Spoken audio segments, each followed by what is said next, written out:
Hello everyone, myself Khyati Vyas from JMP English Medium Saraswati Group of Education. Today I am conducting this session for grade 5, subject is SS. We are conducting this session as a part of revision for your SA2 exams and this is my session number 3 for your revision. In our previous 2 chapters which you had received in your last sessions, that is session 1 and 2, we finished discussing the revision portion of your semester 1's textbook. In today's session, we will start with your semester 2's textbook chapter number 1. We are having altogether 8 chapters in your semester 2. So section 3 will be containing revision of chapter number 1, 2, 3 and 4.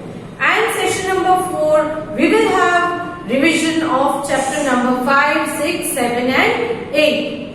So let us start this session with chapter number 1, Heritage, which is from your semester 2's textbook. Okay, heritage. What do you mean by heritage? Can anyone answer that? किसी को पता है heritage किसे कहते हैं? Yes, there are many things that have been passed down to us from our earlier generation. मतलब पिछले के जनरेशन से हमको बहुत सारी चीजें मिलती हैं.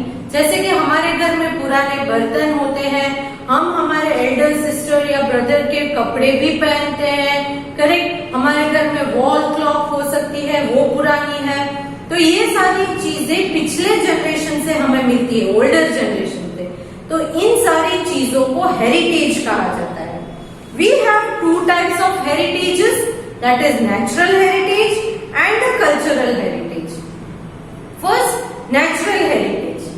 Natural heritage, that is forests, animals, birds, rivers, mountains, deserts, valleys, minerals and other natural features of our country are our natural heritages. जो naturally हमें God gifted मिली है, इन सारी चीजों को natural heritage कहते हैं. क्या कहते हैं? Natural heritage. क्योंकि ये जो है वो हमारे ancestors ने हमें नहीं दिए. It is by nature. It is given by nature. I'm sorry. For example, हमारे गांव में या हमारे घर के पास अगर कोई रिवर फ्लो होती है, तो क्या वो हमारे ancestors ने हमें दी है? No. Naturally वो वहीं पर थी, इसीलिए वो हमारी heritage है. Correct? तो natural heritage. Other one is the cultural heritage. जो हमारा culture होता है, हमें अलग अलग चीजें सिखाता है, वो भी हमारा हेरिटेज माना जाता है. फॉर एग्जाम्पल, हिंदूज के कल्चर में होता है कि फेस्टिवल्स के वक्त हम टेम्पल में जाके प्रेयर्स करते हैं. मुस्लिम्स में उनके जो मुस्लिम फेस्टिवल है वो नमाज पढ़ते हैं, मॉस्क जाते हैं. तो ये उनका कल्चर है, करेक्ट. हिंदूज का या मुस्लिम्स का, क्रिश्चियंस चर्च में जाते हैं, तो ये उनका कल्चर है. तो ये भी एक हेरिटेज हुआ ना. क्यों? क्योंकि एंसेस्टर्स को देखकर, एंसेस्टर्स ने जो हमें सिखाया है वो हम फॉलो कर रहे हैं, कंटिन्यूअसली फॉलो कर रहे हैं. हम भी फॉलो कर रहे हैं, हमारे नेक्स्ट की जनरेशन जो होगी वो भी उसे फॉलो करेगी. हाँ, थोड़े बहुत चेंजेस उसमें हम लाते हैं अपने अकॉर्डिंग, बट जो सिस्टम है वो तो फॉलो करते ही हैं. तो इसे कहते हैं cultural heritage. Monuments, buildings, coins, pillars and rock inscription, places of worship, pottery, painting, dance, music, poetry, language, literature and oral traditions. All these are a form of cultural heritage. ये सारे हमारे cultural heritage है. यहाँ पर temples, buildings ऐसे भी दिए हैं. क्यों? क्योंकि आप टेम्पल्स देखो, बहुत पुराने टेम्पल्स है, तो उसमें आप कार्विंग्स को देखो तो उसमें आपको पता चलेगा कि पुराने जमाने के लोग कैसे दिखते थे, किस तरह के कपड़े पहनते थे, उनकी ज्वेलरी कैसे हुआ करती थी. तो ये सारी इंफॉर्मेशन हमें उसमें से मिलती है. तो वो हमारा कल्चर था, इसके बारे में हमें पता चलता है. So that is a cultural heritage. अगर कोई मंदिर बनवाता है तो पुराने जमाने में जो मंदिर बने थे, आज भी नए मंदिर अगर हम बनाते हैं, नए टेम्पल बनाते हैं, तो ऑलमोस्ट सिमिलर पैटर्न के ही बनाते हैं. क्यों? क्योंकि ये हमारा कल्चर है. पुरानी मॉस्क देखिए किस टाइप की हुआ करती थी, पुराने चर्चेस देखिए किस टाइप के हुआ करते, उनसे आइडिया लेकर ही हम नई मॉस्क या नए चर्च बनाते हैं, करेक्ट, क्योंकि ये हमारा हेरिटेज है, cultural heritage. So these are the two different types of heritages. In cultural heritage we have architecture. India का आर्ट एंड आर्किटेक्चर बहुत फेमस है। इंडिया का आर्ट एंड आर्किटेक्चर बहुत ज्यादा फेमस है। Kashmir is well known for its garden such as Shalimar Bagh and Nishat Bagh. इसके बारे में हमने डिस्कस किया था, मैंने आपको फोटोज भी शेयर करके दिखाए थे। शालीमार बाग सबसे पहले कश्मीर में बहुत फेमस है। इसका आर्किटेक्चर बहुत पुराना है, बट फिर भी उस जमाने में भी जबरदस्त आर्किटेक्ट ने दिमाग लगा के बनाया है। Shalimar Bagh is in Srinagar, was built by emperor Jahangir for his wife Nur Jahan. Jahangir ने अपनी वाइफ नूरजहां के लिए इसे बनवाया था 1619 सीई में। It has 4 terraces. यहाँ पर 4 टेरेसेस है, मतलब 4 लेवल पर गार्डन को बनाया गया है। जो टॉप मोस्ट टेरेस है ये स्पेशली रॉयल लेडीज के लिए बनवाया गया था। क्यों? क्योंकि उस जमाने में रॉयल लेडीज जो है वो पर्दे में रहती थी, तो अगर वो नीचे के टेरेसेस को यूज करती तो ऊपर वाले टेरेस में से कोई भी मेल मेंबर उनको देख सकता है। इसीलिए उनको हाईएस्ट जो 4th टेरेस है वो दिया गया था, ताकि वो एकदम फ्रीली उस शालीमार बाग की ब्यूटी को एंजॉय कर सके। Next is Nishat Bagh. It is also in Srinagar. It was built by emperor Nur Jahan's brother. Shalimar Bagh को नूरजहां के हस्बैंड ने बनवाया था और निशात बाग को जो है नूरजहां के ब्रदर ने बनवाया था। It had 12 terraces. यहाँ निशात बाग में 12 टेरेसेस है। Then our national capital city that is Delhi, यहाँ पर भी आर्किटेक्ट के बहुत एक बढ़िया से बिल्डिंग्स आपको देखने को मिलेंगे, जैसे कि रेड फोर्ट, कुतुब मीनार, हौज खास, ऐसे बहुत सारे। रेड फोर्ट बहुत ही शानदार बिल्डिंग है, इसको लाल किला भी कहा जाता है। It was built by emperor Shahjahan in the year 1639 CE. The fort is surrounded by now defense moat which were fed earlier by the river Yamuna. River Yamuna का जो पानी है उससे चारों तरफ जो है बाउंड्री जैसे पहले बना करता था, अब ऐसा नहीं है। Then the artwork in the front of the fusion of the artwork in the fort, ये रेड फोर्ट का जो आर्टवर्क है इसमें किस किस टाइप का आर्टवर्क है? पर्शियन, यूरोपियन एंड इंडियन, तीनों का मिक्स आर्ट फॉर्म यहाँ पर आपको देखने को मिलेगा। On 15th August, Prime Minister delivers this speech from the Red Fort. 15th August को हमारे जो इंडिया के प्राइम मिनिस्टर है वो रेड फोर्ट के ऊपर खड़े होकर अपनी स्पीच देते हैं। Qutub Minar is one of the tallest brick and stone minaret in the world. Qutub Minar जो अगेन न्यू दिल्ली में है, ये दुनिया का सबसे टॉलेस्ट minaret जो ब्रिक एंड स्टोन से बनाया हुआ है ये माना जाता है। It was build by Qutubuddin Aibak and it was laid the foundation in 1199 CE। Qutub Minar के कॉम्प्लेक्स में ही एक और है the iron pillar.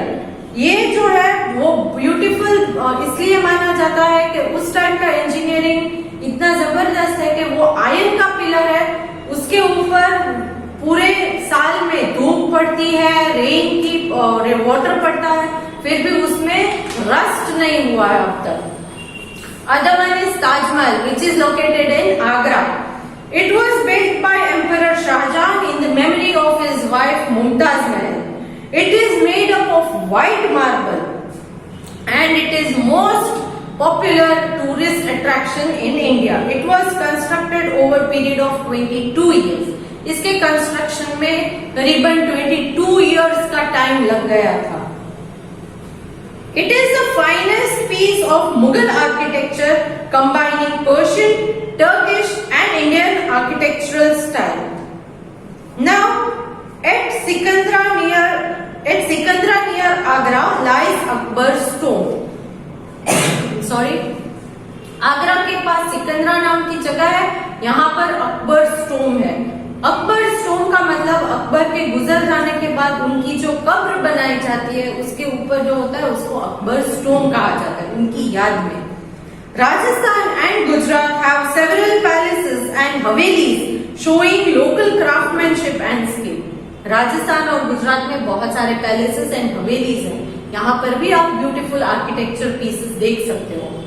The Mandu the Mandu Fort and the Gwalior Fort in Madhya Pradesh and the Shivneri Fort in Maharashtra are also well known for their architecture. Mandu Fort, Gwalior Fort, Shivneri Fort, ये सारे के सारे भी बहुत बढ़िया pieces है architecture के।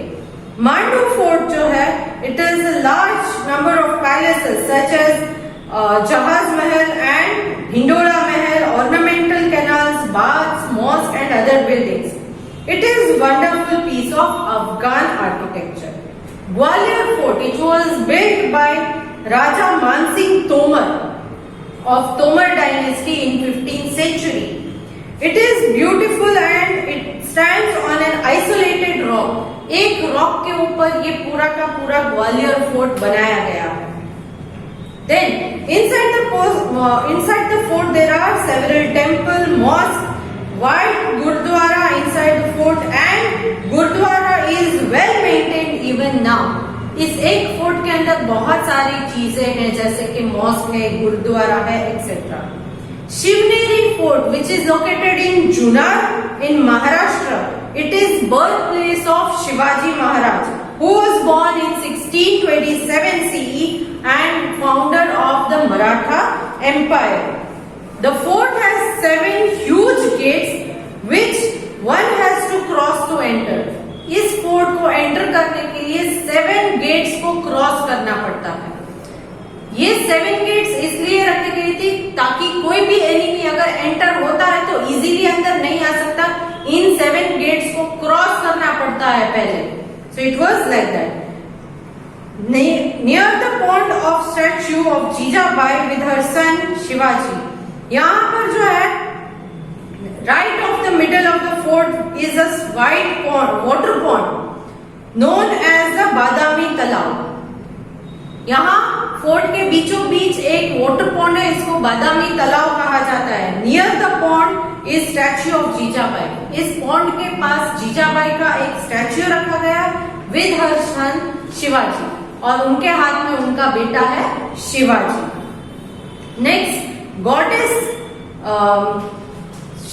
शिवानी, यहाँ गॉडेस शिवानी को माना जाता है शिवनेरी फोर्ट के अंदर। सो उनका भी एक टेम्पल यहाँ सिचुएटेड है।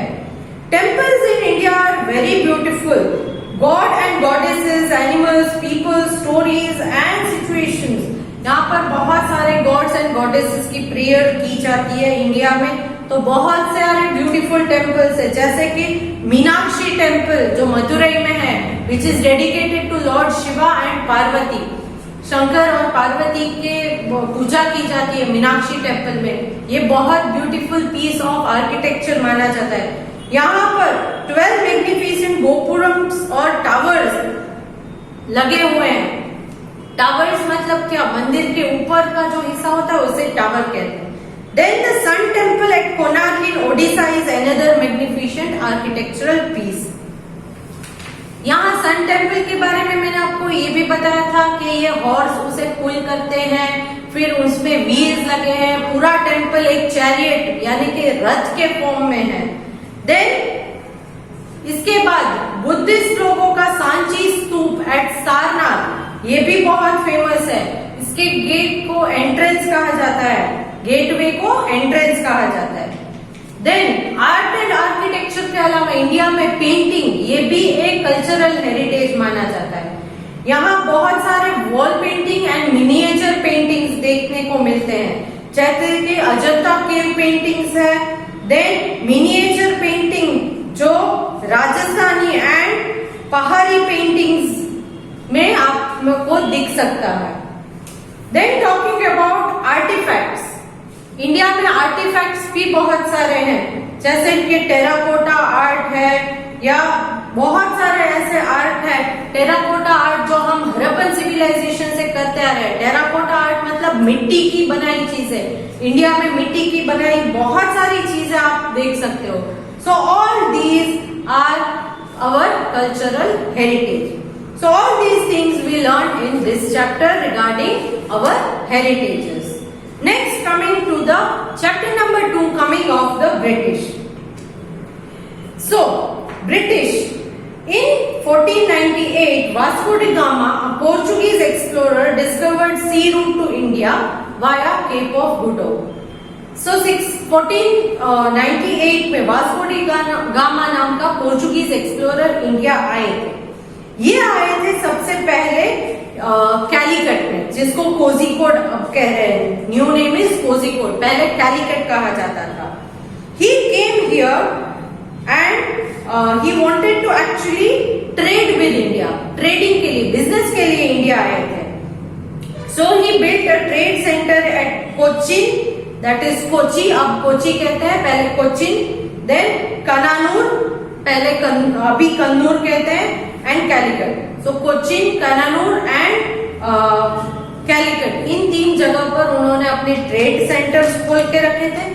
ट्रेड, किस चीज का ट्रेड करते थे, बिजनेस किस चीज के लिए करते थे?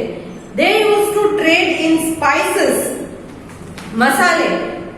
That is why spices, because इन मसालों की वजह से विंटर के टाइम में उनको अपने जो मीट है, वो नॉनवेज ज्यादा खाते हैं, तो इसलिए मीट को प्रिजर्व करने में ये मसाले काम आते हैं. And it also made their food tastier. फिर स्पाइसेस के अलावा सिल्क है, गोल्ड है, इन चीजों का भी ट्रेड वो किया करते थे. Then followed by these Portuguese traders, Dutch and the Britishers also came to India. Dutch and British के लोग भी इंडिया आने लगे. French also set up their own trading company and established themselves in Chandranagore in Bengal and Pondicherry near Chennai. After that, the British and the French, as each of them tried to establish new and large colonies in India. Later, there was a clash between them, and finally, the French were allowed to keep only one their colony, that is in Pondicherry. Britishers ने सारी colonies ले ली और सिर्फ Pondicherry एक ही colony थी जो French वालों के पास रह गई.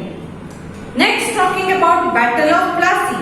Battle of Plassey took place in 1757. Battle of Plassey 1757 में हुई. The British had started maintaining army in Bengal. अब ब्रिटिशर्स बंगाल में अपनी आर्मी को रखा करती थी, उनको वहां पर ऑलवेज कमांडिंग रहते थे. They also began to fortify Calcutta. तब कोलकाता को उन्होंने फोर्टिफाई करना, मतलब कलकत्ता के चारों तरफ से फोर्ट बनाना स्टार्ट कर दिया था. Sirajuddaula and Nawab of Bengal ordered to remove the British army and all the fortification. तब Siraj-ud-Daulah and the Nawab of Bengal, इन दोनों ने मिलके इन ब्रिटिशर्स को बोला कि आप अपनी आर्मी भी यहाँ से हटा दो और ये फोर्टिफिकेशन हटा दो. Sirajuddaula was captured and put to death, and this was the first step towards the conquest of Bengal. फिर इसके अगेंस्ट ब्रिटिशर्स ने सिराजुद्दौला को मार डाला और यहाँ से स्टार्ट होता है ब्रिटिशर्स का इंटरफियरेंस हमारी आजादी के ऊपर. Next was battle of Buxar, which was fought between Nawab of Bengal, Nawab of Awadh, and the Mughal Emperor on one side and the British on other. British. तो ये Nawab of Bengal, Nawab of Awadh and Mughal emperors एक तरफ थे और दूसरी तरफ Britishers, और 3 लोग एक साइड ब्रिटिशर्स थे, और उन्होंने बैटल ऑफ बक्सर 1764 में फाइट किया था. Then finally British took the rule over the Bengal. Britishers जीत गए और उन्होंने बंगाल पर राज करना स्टार्ट कर दिया. Slowly and gradually, the various policies such as subsidiary alliance and doctrine of lapse, they started. Subsidiary alliance was introduced by Lord Richard Wellesley, who was Governor General. According to the terms of subsidiary alliance, Indian rulers under British protection had to give up their native armies and instead maintain British troops within their state. इसके मुताबिक subsidiary alliance के मुताबिक जो Indian rulers Britishers के under आते हैं उनको अपने किंगडम की आर्मी जो है वो ब्रिटिशर्स को सौंप देनी है और ब्रिटिशर्स की आर्मी को अपने ट्रूप में उनको इंक्लूड करना है. Then talking about doctrine of lapse. Doctrine of lapse एक ऐसी पॉलिसी थी which was introduced by lord Dalhousie.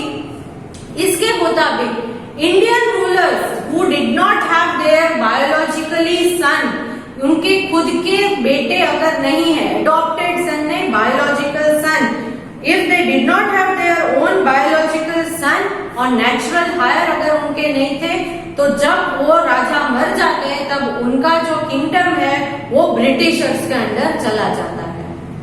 Correct. इसके रिगार्डिंग हमने आगे रानी लक्ष्मीबाई के बारे में, जब झांसी के बारे में आगे के चैप्टर में मैं करूंगी तो आप जान पाओगे. Correct. Next talking about revolt of 1857. Revolt of 1857 आपको ऑलरेडी पता है कि क्या था. यहाँ ये रिवोल्ट इसलिए हुआ था कि ब्रिटिशर्स ने जो इंडियन लोग थे जो उनकी आर्मी में शामिल थे, जिनको वो सिपाही कहते थे, उनसे ये फोर्सफुली करवाया था कि आप जो एनफील्ड है, एनफील्ड राइफल, उनकी जो कार्ट्रिज है उनको यूज करना था. और ये कार्ट्रिज जो है वो इंडियंस के मुताबिक उसको मुंह में डाल के पहले खींचना पड़ता है उसको एंड फिर चलाना पड़ता है, विच वॉज अगेंस्ट अस. ये हमारे में नहीं आता है क्योंकि हम मुंह में कोई भी एनिमल की स्किन की बनी हुई चीजें नहीं डालते हैं. It was not permitted to eat pork, और यहाँ पर ये पोर्क से ही बना हुआ होता था ये कार्ट्रिज, इसलिए उन्होंने इंडियंस ने इसे रेफ्यूज किया और इसके अगेंस्ट रिवोल्ट किया था. So this was first time that Indians started revolting against British. So India started revolting against British in the year 1857. Then came the Indian National Congress. So जो यहाँ पर रिवोल्ट स्टार्ट हुआ था, इनमें बहुत सारे इंडिया के लोग जो थे, जैसे कि रानी लक्ष्मीबाई है, नाना साहेब है, बहादुर शाह टू है, इन सारे लोगों ने यहाँ पर रिवोल्ट किया था. रिवोल्ट में किसी न किसी तरह मदद की थी. Indian National Congress, that is INC, was formed in 1885. यहाँ पर बहुत सारे लोग, बहुत सारे लीडर्स एक साथ इकट्ठा हुए थे, जैसे कि Raja Ram Mohan Roy, Dayanand Saraswati, Swami Vivekananda, Ishwar Chand Vidyasagar, sir Syed Ahmed Khan and many others from the Indian reform society join this. इन लोगों ने यहाँ पर ज्वाइन किया था. इस आईएनसी के अनुसार जो है बहुत सारे अलग अलग तरीके से पिटीशंस पहले तो फाइल की गई कि भाई आप उन्होंने पहले क्या किया, नॉन वायलेंस का मार्ग अपनाया था कि लड़ाई झगड़ा नहीं करना है और शांति से पहले हम अपनी प्रॉब्लम्स उनको कहते हैं कि we are facing so and so problems, तो हम ये नहीं करेंगे, प्लीज लुक इनटू दिस. तो इसे कहते हैं पिटीशन. पिटीशन मतलब रिटर्न फॉर्म में होता है, जब हम अपनी सारी बातें सामने वाले को शेयर करते हैं and it has to be signed by everybody who agree to it. जो लोग इस बात से एग्री करते हैं उन सारे लोगों की साइन होती है, तो इस चीज को बोलते हैं पिटीशन. बट क्या हुआ, ब्रिटिशर्स ने इस पिटीशन को मानने से इनकार कर दिया. Later the partition of Bengal, फिर बंगाल में जो रिलीजियंस है, हिंदूज एंड मुस्लिम्स, इसके नाम पर ब्रिटिशर्स ने अलग अलग पार्टीशंस करवाए थे. Then we started also the swadeshi movement. Swadeshi movement में हमने ब्रिटिशर्स की बनी हुई चीजों को बॉयकॉट करना स्टार्ट कर दिया, मतलब कि हम ब्रिटिशर्स की बनाई कोई चीज नहीं यूज करेंगे. बट साथ ही साथ क्या हुआ, फर्स्ट वर्ल्ड वॉर स्टार्ट हो गया और ये सारी चीजें it came to a slow motion, slow हो गई थी. So this was all regarding chapter number 2. Then in chapter number 3 we discussed regarding Gandhian phase. Gandhi ji के बारे में हमने सारी चीजें पढ़ी कि उनका बर्थ कहाँ हुआ था, वो कहाँ गए थे, सत्याग्रह क्या है, the Rowlatt act. Rowlatt act जो 1919 का था, उसमें क्या था, जलियांवाला बाग मैसेकर के बारे में हमने डिस्कस किया कि हजारों लोग जलियांवाला बाग में अंदर मीटिंग के लिए गैदर हुए थे और ब्रिटिशर्स ने क्या किया था, एक ही एग्जिट का गेट था, एंट्री का एग्जिट का एक ही गेट था, तो उस गेट को ब्लॉक कर दिया और पूरे बाग में आग लगा दी, जिससे कि हजारों लोग मर गए और बहुत सारे लोग इंजर्ड हो गए।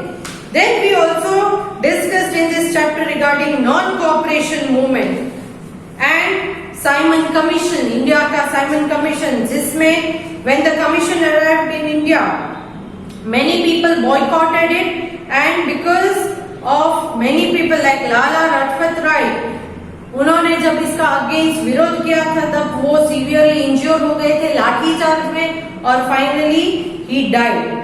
देन सिविल डिसोबीडियंस मूवमेंट के बारे में डिस्कस किया। क्विट इंडिया मूवमेंट मतलब कि आप इंडिया से निकल जाओ, डू और डाई, करो या मरो, ये नारा लगाया गया था।